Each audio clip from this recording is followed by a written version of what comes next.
नमस्कार प्रिय विद्यार्थियों, वी के नॉलेज इलेक्ट्रिकल में आप सभी का स्वागत है। एनसीवीटी आईटीआई के आपके पेपर हो रहे हैं और आज जो 11 जुलाई को सेकंड शिफ्ट में इलेक्ट्रिशियन वालों के पेपर हुए थे वो क्वेश्चन हमें मिले हैं जिनका हम एनालिसिस करने वाले हैं। कौन कौन से क्वेश्चन आए, कैसा आ रहे हैं। 10 जुलाई को जो 3 पेपर हुए थे उनकी 3 वीडियोस दे चुका हूं मैं, एक बार उनका एनालिसिस भी आप ज़रूर देखें। चैनल से पहली बार जुड़े हैं तो सब्सक्राइब कीजिएगा चैनल को, क्योंकि इसी तरह के अपडेट और कंटेंट हम आपको प्रोवाइड कराते हैं। अगर आप आईटीआई से जुड़े हुए हैं तो इस चैनल से आपको जुड़ना बहुत ज़रूरी है, चैनल के साथ आपको संपर्क में रहना ज़रूरी है। आज हम बात करेंगे 11 जुलाई को सेकंड शिफ्ट में इंजीनियरिंग ड्राइंग, वर्कशॉप कैलकुलेशन और थ्योरी के एम्प्लॉयबिलिटी स्किल के कौन कौन से क्वेश्चन आए। तो कंप्लीट वीडियो आपको लास्ट तक देखना है। एक बार इस वीडियो को अपने दोस्तों के साथ फॉरवर्ड जरूर करेंगे। आगे बढ़ने से पहले एक जानकारी और देना चाहूँगा, इस वीडियो के डिस्क्रिप्शन में लिंक दिया हुआ है, हमारा एंड्रॉइड ऐप डाउनलोड कीजिए। ऐप में हर मंडे फ्री टेस्ट प्रोवाइड करवाते हैं। हालांकि वो टेस्ट कंपटीशन वाले बच्चों के लिए होता है, लेकिन अब सेकेंड ईयर पास कर लोगे तो आपको भी तो कंपटीशन एग्ज़ाम ही देना है। आइए शुरू करते हैं आज के क्वेश्चनों से। अच्छा, पहले तो आपको मैं बता दूं कि ओवरऑल जो सिनेरियो है पेपर का वो है ना। तो मैं बता दूं कि पेपर लगभग निम्न असाइनमेंट में से ही आ रहा है, जो पीडीएफ्स आपके पास है उनमें से, और कुछ क्वेश्चंस ऐसे हैं जो निम्मी की असाइनमेंट आईटीआईज़ में आई थी हार्ड कॉपी के रूप में, उनमें से आ रहे हैं। 96 से 98% पेपर जो है वो हमारी वीडियोज़ में से कवर हो रहा है। मैंने यूट्यूब पर 27 क्लासेज थ्योरी की और 10 classes employability skill engineering drawing की करवाई है। पूरा पेपर जो ओवरऑल है वो इसी 37 क्लासेज में से आ रहा है। यूट्यूब पर इसकी प्लेलिस्ट बनी हुई है, आईटीआई एग्ज़ाम 2023 नाम से। जाइए प्लेलिस्ट पर और ये सभी 37 क्लासेस देखकर चले जाइए। गारंटी देता हूँ कि आपके पेपर में मोस्टली क्वेश्चन इसमें से देखने को मिल जाएंगे। आइए एक रैपिड फायर आज के क्वेश्चनों पर नज़र डाल देते हैं। क्यों रैपिड फायर? इसलिए कि डिटेल से ये सारे क्वेश्चन मैं आपको उन 37 क्लासेज में करवा चुका हूँ, तो क्वेश्चन ज़्यादातर वहीं से आए हैं। ठीक, देखो पहला सवाल, what is the expanded form of SP. ये क्वेश्चन इंग्लिश में ही मिले, आए हिंदी में थे। एसपी का पूरा नाम पूछा था इन्होंने, और इसका पूरा नाम होता है सेलिंग प्राइस। सेलिंग को बोलते हैं बेचना, बेचने को अपन साधारण भाषा में बोलते हैं विक्रय, और प्राइस को बोल सकते हो मूल्य। पूरा नाम सेलिंग प्राइस, शुद्ध हिंदी में पूरा नाम विक्रय मूल्य, इंग्लिश में सेलिंग प्राइस, शॉर्ट में एसपी, पूरा नाम विक्रय मूल्य। विक्रय मूल्य का मतलब होता है जिस पर हमने बेचा, क्रय मूल्य होता है खरीदना, विक्रय मूल्य होता है बेचना। ठीक है, तो आपको इसका सेलिंग प्राइस ये उत्तर करके आना है। सी ऑप्शन सही है। आज के पेपर में ये आए हैं 11 जुलाई सेकंड शिफ्ट जो आपका हुआ था उसमें। 10 जुलाई वाले वीडियो डाल चुका हूँ, वो भी देखने पड़ेंगे। एग्जाम से पहले चीज़ें आपको कवर करनी है। देखो, स्ट्रेन की यूनिट पूछी है। स्ट्रेन को शुद्ध हिंदी में विकृति बोलते हैं। विकृति होती है पदार्थ का जो मूल आयाम है वो और उसके आयाम में परिवर्तन जो है उनका अनुपात। जैसे आपने किसी वस्तु को खींचा और उसकी लंबाई में परिवर्तन हो गया, जैसे इलास्टिक बैंड है तो खींचा, परिवर्तन हुआ, छोड़ दिया तो वापस आ गया। लेकिन अगर प्लास्टिसिटी है तो जैसे कोई बड़ी स्प्रिंग है, खींचा उसको, अपने उसी रूप में रहेगी, वापस रूप में आई नहीं। तो मूल आयाम और आयाम में परिवर्तन को अपन क्या बोलते हैं? विकृति बोलते हैं। अब देखो, जब दो एक जैसी राशियों का अनुपात किया जाए तो उनका कभी कोई इकाई नहीं होती है, ये ध्यान रखना है। इसलिए उत्तर आएगा नो यूनिट। नो यूनिट को हिंदी में लिखेंगे कोई इकाई नहीं, या फिर शुद्ध हिंदी में लिखेंगे इकाई रहित। ठीक है, यूनिट को कई बार हिंदी में विमा डायमेंशन लिख देते हैं, तो डायमेंशन लेस आपको तो ऑप्शन मिलेंगे ना, और ऑप्शन मिलेंगे सेम, तो ज़्यादा घबराने की ज़रूरत नहीं है। नो यूनिट कोई इकाई नहीं करके आ जाना। अच्छा क्वेश्चन है, आ सकता है, ठीक है ना। और मैं बता दूं, ये सारे क्वेश्चन बच्चे पेपर देने के बाद हमें व्हाट्सएप पर सेंड करते हैं, तो जिस तरह के क्वेश्चंस बच्चों ने सेंड किए वो हम आपके पास प्रोवाइड करा दें। कोई भी क्वेश्चन हमने अपनी मर्ज़ी से सेलेक्ट नहीं किया, मैं बता रहा हूँ। और उस बच्चे का नाम तो सॉरी मैं भूल गया, तो है ना, कमेंट वही करेगा कि हाँ मैंने भेजा था, मैं ज़रूर उसको बोलूँगा। देखो ये कह रहा है गणित का, देखो मैंने बता दिया, स्क्वायर वाला और एक ये आता है, ये XYZ वाला एक क्वेश्चन वो आ रहा है।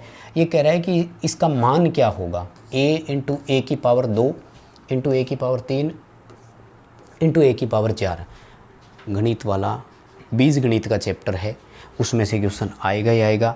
जब मैंने करवाया तब मैंने ये कहा था कि बीज गणित में से क्वेश्चन आएगा, और घातांक को कैसे हल करते हैं पूरी डिटेल से मैंने एक्सप्लेन किया था, तो सुनना।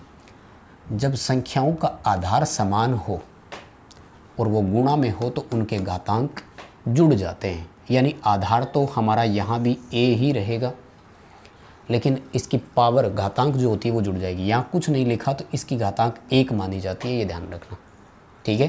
तो 1 और 2 3 और 3 6 और 4 10, a की पावर 10 इसका सही उत्तर हो जाएगा। ये डी उत्तर रहा आपके सामने। बहुत ही शानदार क्वेश्चन है, पूरी डिटेल से करवा चुका हूँ, अच्छा क्वेश्चन है, आएगा ज़रूर। घातांक वाले आप इस पॉइंट को पढ़ कर जाना। बीज गणित में से क्वेश्चन आएगा ये बता दूं मैं, अलजेब्रा बोलते हैं इंग्लिश में, अलजेब्रा में से क्वेश्चन आएगा ही आएगा। ये देखो अगला एक और दे दिया, फॉर्मूला पूछा है a की पावर m बटे a की पावर n है, इसको हल करना है। मैं इसके 4 क्वेश्चन बताता हूँ, देखो एक नहीं यहाँ 4 क्वेश्चन आएंगे। पहले तो इसी को हल करवाता हूँ। देखो, अगर कोई भी संख्या का आधार समान हो और वो बटे में हो तो उनके घातांक हमेशा माइनस होते हैं, यानी m माइनस n करना पड़ेगा। ये रहा बी उत्तर। ध्यान से सुनना, बहुत बड़ी बात बता रहा हूँ। अगर किसी संख्या का आधार समान हो और वो आपस में गुणा में हो, अभी बता कर आया हूँ पिछले सवाल में, तो घातांक जुड़ जाते हैं, यानी इस क्वेश्चन का जो आंसर बनेगा आपका वो बनेगा m प्लस n। ध्यान से सुनना, सारे बता रहा हूँ पॉइंट टू पॉइंट। अगर किसी संख्या में घातांक की घातांक हो, जैसे a की पावर m उसकी पावर n, तो मेरे डियर इस क्वेश्चन का आंसर बनेगा कि अब घातांक मल्टीप्लाई हो जाएंगे। अब ये गुणा हो जाएगा और m इंटू n करना है। बताओ पहले तो ये 3 क्वेश्चन समझ में आए क्या? 1 2 3। पूरा विश्वास दिला रहा हूँ, इन तीनों में से कोई एक क्वेश्चन आपको देखने को फिर मिल सकता है। कवर अप कर लेना इनको बहुत अच्छे से। 3 ही पोजीशन आएगी, ठीक है ना। अगर भाग में हो तो ठीक है, और अगर गुणा में हो तो ठीक है, और अगर स्क्वायर की स्क्वायर हो तो ठीक है। बताओ यहाँ से 3 क्वेश्चन समझने को मिले कि नहीं। इसी तरह से वो जो 27 क्लासेज मेरी थ्योरी की है और वो एम्प्लॉयबिलिटी स्किल की 10 क्लासेज, पूरे विस्तार से ऐसे ही समझाया हुआ है। अभी हम केवल ये देख रहे हैं कि क्वेश्चन कौन से आ रहे हैं, रैपिड फायर इसलिए चला रहे हैं, बड़ी स्पीड से चलेंगे, डिटेल ज़्यादा रुकने की ज़रूरत नहीं है। देखो अगला सवाल, a प्लस बी की होल स्क्वायर क्या आएगी? सबको याद रखना है, बड़ा अच्छा क्वेश्चन है। a square plus 2ab plus B square है, ठीक है, और कोई फ़र्क नहीं है। अगर a माइनस बी का आ जाए तो बस यहाँ माइनस आ जाएगा, और कोई फ़र्क नहीं है। यहाँ प्लस रहता है, ये ध्यान रखना, ठीक है। तो अभी आपको ये उत्तर सही करना है। ये उस बच्चे के पास असाइनमेंट का मुझे लगता है वो निकाला हुआ था प्रिंट आउट, और उसने वो जो प्रिंट आउट है उसी में से फ़ोटो खींच करके भेजे हैं, इसलिए आपको इसमें क्वेश्चंस पर टिक लगाए हुए पहले से दिखाई दे रहे होंगे। कोई बात नहीं, ठीक है, हमें तो क्वेश्चन और उसके आंसर से मतलब है, कोई बात नहीं, टिक लगा। अब शुरू होगी ड्राइंग। ये थे वर्कशॉप कैलकुलेशन के, ठीक है ना। ये सिंबल आया था और पूछा ये किसका सिंबल है, तो बता सकते हो क्या? बताओ किसका सिंबल है, देख कर बता सकते हो। ए बी लिखा हुआ है, वाई लिखा हुआ है, और ये देखो ये जो गोल आकृति दी हुई है मेरे दोस्त, ये सिंबल है एंड गेट का। थ्योरी में इसका क्वेश्चन आएगा, एंड गेट का बुलियन व्यंजक क्या होता है? तो a इंटू बी होता है एंड गेट का, ध्यान रखना, ठीक है। तो ये एंड गेट का सिंबल है जो आया था, और उसके बाद में ये एक नोट गेट वाला सिंबल आया था, ठीक है। ये नोट गेट की पहचान है, नोट गेट का सिंबल है, पढ़ लेना, इनमें से आता है। बताया था मैंने आपको, इलेक्ट्रॉनिक्स वाले भी आएंगे, डायोड, ट्रांजिस्टर और लॉजिक गेट, इनमें से। उसके बाद में इलेक्ट्रिकल में जो मीटर वगैरह होते हैं वहाँ से कोई ना कोई क्वेश्चन आपसे पूछा जा सकता है। लगभग यही आ रहे हैं, चिंता मत करो, ज़्यादा नहीं है। ये देखो जैसे कह रहे हैं कि इसमें से फोटो डायोड कौन सा है, तो ये रहा, उस बच्चे ने डायग्राम लेकर के फ़ोटो भेजी थी। फोटो डायोड क्या करता है? प्रकाश लेकर के सर्किट को ऑन करता है। तो इसमें तीर के निशान की दिशा अंदर की तरफ होनी चाहिए। ये जो बाहर की तरफ तीर का निशान है, तो ये फिर क्या बन गया आपका? LED, लाइट इमिटिंग डायोड है। इसी के साथ याद रखना है कि जिनर डायोड का भी आ सकता है। तो जिनर डायोड के यहाँ ये जो पट्टी है ना, कैथोड वाला सिरा, यहाँ जेड की आकृति बनी होती है, लेकिन इसमें थोड़ा सा मिलता जुलता हो रहा है। कौन सा गुरुजी? ऐसे, हल्की सी उसकी जेड की आकृति को अंदर की तरफ दोनों साइड और घुमा दे ऐसे, तो ये शॉटकी डायोड है। जिनर डायोड में थोड़ा सा कम मुड़ा हुआ होना चाहिए, उसमें पूरा अंदर की तरफ झुका रखा है, वो शॉटकी डायोड है। और अगर ऐसे इसमें डायोड में यहाँ टी की आकृति बना रखी है तो ये टनल डायोड है। और अगर यहाँ पर उसकी कैपेसिटर की आकृति बना रखी है तो ये वेरेक्टर डायोड है। और उसके बाद में SCR, डायक, ट्राइक, UJT इन चारों के आते हैं। ठीक है, चलो उसके बाद में एक इसका आया था बिना स्विच के मुख्य फ्यूज बोर्ड का, वो कह रहे गुरुजी आया था, और उसका ये है जिसमें से पूरा आपको बाहर से दिखाई दे जाए। ये स्विच बोर्ड वाले 4-5 है, उनमें से पढ़ जाना भाई, वो जैसे भी उसने बताया था। और उसके बाद में वो कह रहे हैं कि गुरुजी एक आया था उसका AC और DC दोनों सिंबल दर्शाने का। ठीक है, तो AC का सिंबल यूँ था और DC का यूँ था एक साथ। अब वो कह रहे हैं कि गुरुजी एक अलग अलग भी आए थे। कौन से अलग अलग आए थे? देखो, AC का अलग से आया था, मतलब एक AC DC दोनों का बता रहे हैं, एक अकेले AC का आया था वो भी बता रहे हैं। ठीक है, बस भाई इतने ही थे। अब शुरू हो गई है थ्योरी। अपने थ्योरी के क्वेश्चन देख लो, फटाफट करा देता हूँ।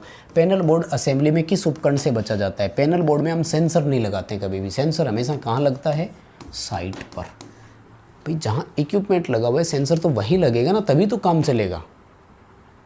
भाई मान लीजिए कि हमने क्लोरीन डिटेक्टर लगा रखा है, तो क्लोरीन लीक कहाँ हो रही है? वहीं तो हो रही है ना जहाँ क्लोरीन का सिस्टम लगा हुआ है। तो सेंसर हमेशा साइट पर लगते हैं, इनका पैनल बोर्ड में कोई काम नहीं होता है। पैनल बोर्ड में ट्रिपिंग रिले और वो होती है, इनसे कमांड जाती है सेंसर से। ठीक है, और उसके बाद में देखो ये बार बार क्वेश्चन मैंने करवाया था, बहुत बार रिपीट कराया। वो कह रहा है एक्स से चिन्हित इस भाग का नाम क्या है?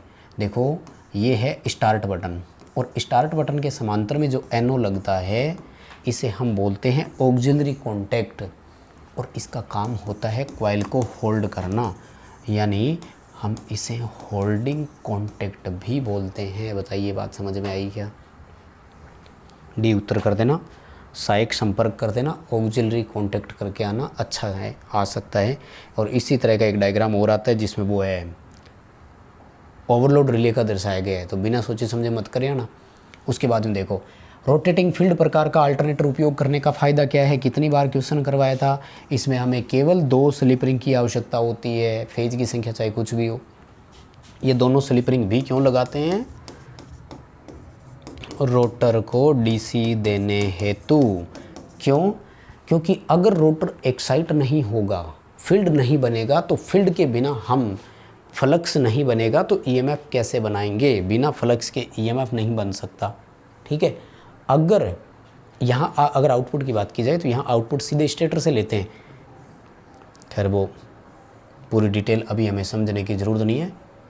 देखो सवाल अगला, अल्टरनेटर के समांतर संचालन से पहले किस स्थिति को संतुष्ट करना चाहिए? 3 पोजीशन बराबर करनी चाहिए। पहला है फेज क्रम समान हो। अगर एक अल्टरनेटर का RYB है तो दूसरे में वो R Y से Y, B से B जुड़ना चाहिए। अगर फेज सीक्वेंस उल्टा हो गया तो शॉर्ट सर्किट हो जाएगा। दूसरा है दोनों अल्टरनेटर की टर्मिनल वोल्टेज समान हो। तीसरा है दोनों अल्टरनेटर की फ्रिक्वेंसी समान हो। ठीक है, तो इसमें एक ही दिया हुआ है फेज क्रम वाला ही, तो आप फेज क्रम वाला ही करके आना। ठीक है, अल्टरनेटर की EMF समीकरण पूछी जा रही है, और D या C में वो ऑप्शन है, ध्यान से देख लेना। 4.44 5 FT KP KD। ठीक है, 4.44 5 FT आएगा। फ्रीक्वेंसी को साथ में और लेना है। इसमें देखो ये रहा, इसमें वो नहीं है, फ्रीक्वेंसी नहीं ली इन्होंने, है ना। 4.44 5 FT KP KD होता है। रैपिड फायर में चल रहे हैं, थोड़ा सा स्पीडली इसीलिए करवा रहा हूँ कि क्वेश्चंस हो चुके हैं, शायद उनकी ज़रूरत नहीं है। अब ये क्वेश्चन भी मैंने मोस्ट इंपॉर्टेंट क्लासेज में दिया हुआ था भाई। ये है कंपास नीडल, प्रत्येक पोल के पास कंपास नीडल की ध्रुवता विक्षेप बदल रही है, इसका मतलब ध्रुवता सही है। और ये पोलैरिटी टेस्ट का आता है। इसमें एक और आता है जो पास पास के 2 पोल पर पेचकस रख करके दिखाता है, तो वो 2 पेचकस विधि है, वो भी पोलैरिटी ज्ञात करने की है। ध्रुवता जांच करने की टोटल 3 विधियाँ होती है। वाइंडिंग वाले चैप्टर में बहुत अच्छे से पढ़ा रखा है, कंपटीशन एग्जाम में बताएंगे आपको। और अब सेकेंड ईयर का एग्ज़ाम दे लोगे तो कंपटीशन की तरफ ही बढ़ना है आगे, है ना। बस इसके लिए ऐप डाउनलोड कर लेना, डिस्क्रिप्शन में लिंक दिया हुआ है। देखो अगला सवाल देखो, एम्पलीफायर सर्किट में नेगेटिव फीडबैक क्यों देते हैं? देखो अगर एम्पलीफायर को पॉजिटिव फीडबैक दे देते हैं तो वो बन जाता है ओसिलेटर, और ओसिलेटर को हिंदी में बोलते हैं दोलितर। नेगेटिव फीडबैक देने से क्या होता है कि जो आउटपुट होता है, क्योंकि देखो नेगेटिव फीडबैक में कोई डिस्टोर्शन नहीं आता कभी भी, इसलिए वो विकृति को कम कर देता है, विकृति कम करने के लिए। लेकिन इसके नुकसान भी है। नुकसान क्या है? नुकसान ये है कि इसमें गेन कम हो जाती है, आउटपुट में हमें गेन माइनस में मिलती है। तो फ़ायदे हैं, विकृति कम हो जाती है, स्टेबिलिटी सुधर जाती है। वेरिएशंस कम आएंगे तो स्टेबिलिटी, स्थायित्व ज़्यादा मिला, तो 2 फायदे हैं। नुकसान बहुत है, गेन कम है, ठीक है, दक्षता कम है, लेकिन फिर भी तो ए उत्तर करके आना। विकृति कम करने के लिए एम्पलीफायर में नेगेटिव फीडबैक लिया जाता है। और ओसिलेटर के लिए कौन सा फीडबैक लेंगे? पॉजिटिव। वो भी आया हुआ है क्वेश्चन में। ये देखो कॉइल की औसत परिधि वाला, बार बार करवा चुका हूँ। इनसाइड परिधि आउटसाइड परिधि को जोड़ करके 2 का भाग दे दो, उत्तर आ जाएगा। क्वेश्चन का आंसर आपको यहाँ पर बी करना है। अगला सवाल, वाइंडिंग में टेप का उद्देश्य क्या है? टेप आती है चालकों को बांधने के लिए, सी उत्तर करके आना, ठीक है। रेप द कंडक्टर्स, यानी खुले चालक हो तो उनको लपेटते हैं। जनरली कॉटन टेप का इस्तेमाल करते हैं, सफ़ेद रंग की आती है, ये भी ध्यान रखना। भारी भार को अचानक भारित करने के लिए किस प्रकार की डीसी मोटर का उपयोग करते हैं? हैवी लोड है, सडनली अगर लोड बढ़ता है तो क्यूमुलेटिव कंपाउंड मोटर ही ऐसे में सबसे पर्याप्त मोटर मानी गई है। हिंदी में इसे संचयी यौगिक मोटर बोलते हैं। स्पीड से इसलिए करा रहा हूँ कि डिटेल से वो 27 क्लासेज दे चुका हूँ। अगर कोई बच्चा कहेगा कि गुरुजी मेरे पास टाइम नहीं है 27 क्लासेज देखने को, तो एक ही ऑप्शन है, स्पीड डबल कर लो, स्पीड 2.5 गुना कर लो, टाइम आधा हो जाएगा। लेकिन वीडियो देखनी पड़ेगी मेरे प्यारे बच्चे। अगर अच्छे नंबर से पास होना है तो वो सारी क्लासेज अटेंड करके आप जाइए, ठीक है। और हाँ, इस क्लास को अपने दोस्तों के साथ शेयर करेंगे प्लीज़, आप जितना कर सकें। और आप भी सब्सक्राइब करो यार, बहुत सारे बच्चे बिना सब्सक्राइब किए हुए क्लासेस देख रहे हैं। सब्सक्राइब का कोई चार्ज नहीं होता है, फ्री ऑफ कॉस्ट होता है। प्लीज़ सब्सक्राइब वाला बटन दबाइए। आओ क्वेश्चन पर। 4 पॉइंट स्टार्टर में होल्डिंग कॉइल जो होती है वो प्रोटेक्टिव प्रतिरोधक के साथ जुड़ती है। क्वेश्चन आ चुका है 3 पॉइंट स्टार्टर का भी, वहाँ एनवीसी फील्ड के सीरीज़ में होती है। यहाँ ये पूछ रहा है कि प्रतिरोधक के साथ सीरीज़ में क्यों जोड़ी? इसलिए जोड़ी कि एनवीसी जल ना जाए। एनवीसी में चलने वाली धारा को कुछ वो भी नियंत्रित करे, सीमित करे। होल्डिंग कॉइल का दूसरा नाम एनवीसी है, पूरा नाम नो वोल्ट कॉइल होता है। जब वोल्टेज नहीं है तो हैंडल को छोड़ देती है और हैंडल ऑफ पोजीशन पर पहुंच जाता है। उम्मीद कर रहा हूं कि आपको क्वेश्चन बहुत अच्छे से समझ में आए होंगे। उन क्लासेज में जो भी बच्चे पेपर देकर आए हैं उनका फीडबैक बड़ा अच्छा मिल रहा है, हमें उनका रिस्पॉन्स बहुत अच्छा मिल रहा है। सारे बच्चे कह रहे हैं कि बिल्कुल आपने जो करवाया पेपर वहीं से आया, कोई प्रॉब्लम नहीं आई, बहुत अच्छे से हम जो है वो करके आए हैं। आप भी, मैं चाहता हूं कि अच्छे करके आएँ, इसलिए वो भी पढ़ें और ये क्लासेज भी देखें। फुल वेव रेक्टिफायर का सर्किट दिखाया, आउटपुट वोल्टेज पूछ रहा है। देखो यहाँ सर्किट ओपन पड़ा है, इसलिए कोई आउटपुट नहीं मिलेगी, ठीक है। ए कर देना, नो आउटपुट। और उसके बाद में देखो ये कह रहा है कि किसी भी संयोजक का चयन करने के लिए मानदंड क्या होता है? हम कॉन्टैक्टर डिसाइड करते हैं ना। पहली चीज़ तो ये है कि कॉन्टैक्टर डिसाइड होता है लोड से, कि भार कैसा है, रेजिस्टिव लोड के लिए कैसा, इंडक्टिव लोड के लिए कैसा, फ्रीक्वेंटली ऑपरेट हो रहा है लगातार हो। लेकिन इसके साथ साथ वोल्टेज भी ज़रूरी है। सप्लाई वोल्टेज कैसी है, एसी है कि डीसी है? तो इसमें आपका सी उत्तर सही है, भार तथा वोल्टेज का प्रकार, ठीक है, भार तथा वोल्टेज का प्रकार। अगला सवाल, सप्लाई देने से पहले वाइंडिंग में कौन सा परीक्षण आवश्यक है? मोटर का पूछ रहा है दरअसल ये। देखो मोटर में क्या होता है कि पास पास के पोल हमेशा विपरीत पोल बनने चाहिए। अगर समान पोल बन गए तो मोटर नहीं चलेगी। ये अगर एन है तो ये एस बनना चाहिए। और इसके लिए हमें क्या करना है, पोलरिटी टेस्ट करनी है। और पोलरिटी टेस्ट का अभी हम ऊपर डायग्राम देख करके आए थे, ठीक है। बस तो इतना ही है लगभग। और ये एक एम्पलीफायर वाला आया था, तो इसमें डी है, कॉमन एमीटर एम्पलीफायर, ये दिखाया गया था, है ना। बस प्रिय विद्यार्थियों, ये क्वेश्चन है आज 11 जुलाई की सेकंड शिफ्ट के। अगर थर्ड शिफ्ट के मिले तो वो भी आप तक पहुंच जाएंगे, कल सुबह उसकी क्लास आपको मिल जाएगी। अभी के लिए बस इतना था। लाइक वाला बटन दबाइए प्लीज़, शेयर कीजिए और चैनल सब्सक्राइब कीजिए और ऐप डाउनलोड कर लीजिएगा। बहुत बहुत धन्यवाद। डिस्क्रिप्शन में लिंक दिया हुआ है।